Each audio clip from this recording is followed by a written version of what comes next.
Hi friends, இன்றைக்கி என்ன update பார்த்தீங்கன்னா அகாடமிக் ஜென்ரல் கவுன்சிலிங் அப்டேட் பார்க்க போகிறாங்க. ரவுண்ட் 1 பார்த்தீங்கன்னா 200லேருந்து 179 கட் ஆஃப் இருக்கிற ஸ்டூடெண்ட்ஸ் பார்ட்டிசிபேட் பண்ணலாங்க. அதில் ஜென்ரல் ரேங்க்கில் பார்த்தீங்கன்னா 1 to 39,145 ரேங்க்கில் இருக்கிற ஸ்டூடெண்ட்ஸ் வருவாங்க. சாய்ஸ் ஃபில்லிங் டேட் பார்த்தீங்கன்னா எப்போ ஸ்டார்ட் ஆகுதுன்னா 14/7/2025 to 25 மார்னிங் 10 மணிக்கு ஸ்டார்ட் ஆகுதுங்க. எப்போ எண்ட் ஆகுதுன்னு பார்த்தீங்கன்னா 16/7/2025 ஈவினிங் 5 o'clock எண்ட் ஆகுதுங்க. அண்ட் ரவுண்ட் 2ல் பார்த்தீங்கன்னா 178 to 143.09 இருக்கிற கட் ஆஃப் ஸ்டூடெண்ட்ஸ் பார்ட்டிசிபேட் பண்ணுவாங்க. ரேங்க் பார்த்தீங்கன்னா 39,146 to 1,37,710 இருக்கிற ரேங்க் ஸ்டூடெண்ட்ஸ் பார்ட்டிசிபேட் பண்ணுவாங்க.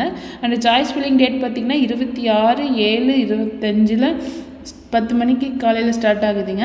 அண்ட் எண்ட் டேட் பார்த்தீங்கன்னா 28/7/25 5 PM எண்ட் ஆகுதுங்க.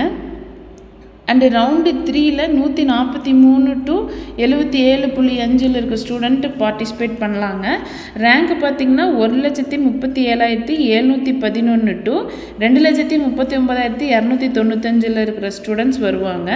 அண்டு சாய்ஸ் ஃபில்லிங் டேட் எப்போ ஸ்டார்ட் ஆகுதுன்னு பார்த்தீங்கன்னா 7/8/2025 காலையில் 10 மணிக்கு ஸ்டார்ட் ஆகுதுங்க.